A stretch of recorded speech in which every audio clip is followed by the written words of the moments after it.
Allez, aujourd'hui, on plonge dans un sujet à la fois profond et vraiment puissant. Comment les histoires de nos ancêtres, elles continuent d'influencer nos vies, ici et maintenant. On va explorer ensemble une méthode pour se reconnecter à cette force qui, au fond, nous appartient, mais qu'on a parfois bien du mal à trouver. On a parfois cette impression, pas vrai? Ce sentiment d'être un peu coupé de sa propre force, qu'elle soit masculine ou féminine. C'est un peu comme si, malgré tous les efforts qu'on fait, il y avait quelque chose qui nous empêchait de nous réaliser, d'être pleinement nous-mêmes. Pour comprendre ce qui peut bien nous bloquer, il faut souvent regarder un peu en arrière, du côté de nos lignées. En fait, on est tous le fruit de nos ancêtres. Et ils nous transmettent un héritage qui est assez complexe. C'est un peu comme un trésor qui contient à la fois toute leur puissance, mais aussi toute leur douleur. Et cette dualité, elle est vraiment au cœur de tout. D'un côté, on a des ancêtres qui ont été incroyablement forts, qui ont surmonté des épreuves et qui nous ont légué le plus important, la vie. Et de l'autre, il y a eu ceux que la vie a brisés, ceux dont les blessures se sont transmises.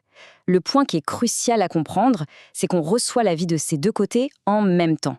Et tout ça, cet héritage si complexe, ça nous arrive par deux grands canaux. La lignée de notre père et bien sûr celle de notre mère.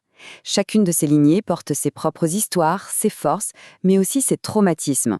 Et tout ça converge en nous, ce qui peut créer des conflits intérieurs qu'on ne soupçonne même pas. Tiens, regardons-en un de plus près. Parlons justement d'une dynamique très spécifique, qui touche énormément de femmes. C'est comme un point invisible, une peur totalement inconsciente, héritée de très loin, qui peut venir saboter leur épanouissement et leur capacité à embrasser pleinement qui elles sont. Voilà, cette idée, elle est absolument centrale. Pour certaines femmes, le simple fait de s'autoriser à être pleinement femme, ça peut déclencher une sorte d'alarme intérieure. C'est une résonance avec une peur très ancienne, la peur d'être vulnérable face à la violence. Une réalité que malheureusement beaucoup de leurs aïeuls ont vécue. C'est un peu comme si la voix des ancêtres continuait de murmurer cet avertissement à travers les générations. Ce n'est pas du tout une pensée consciente, c'est plutôt une mémoire logée dans le corps qui dit « sois prudente ». Être une femme, c'est dangereux. C'est une sorte de loyauté invisible qui, en voulant protéger, finit par limiter. Bon, face à ça, on fait quoi? Comment on peut faire la paix avec un tel héritage? Comment est-ce qu'on transforme cette peur en force?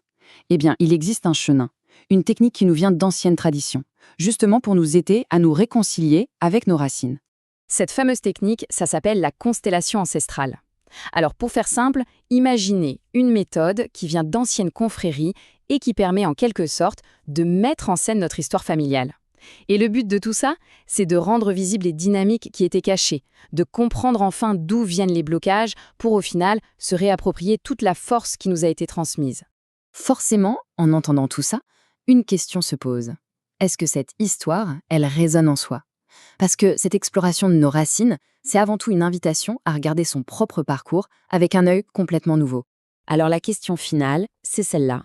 Est-ce qu'on reconnaît dans sa propre vie ce sentiment de blocage, ces échecs qui semblent se répéter, ou cette impression tenace de ne jamais être à son plein potentiel? Parce que parfois, la clé qui peut libérer notre avenir, elle est juste là, cachée dans le passé de ceux et celles qui nous ont précédés.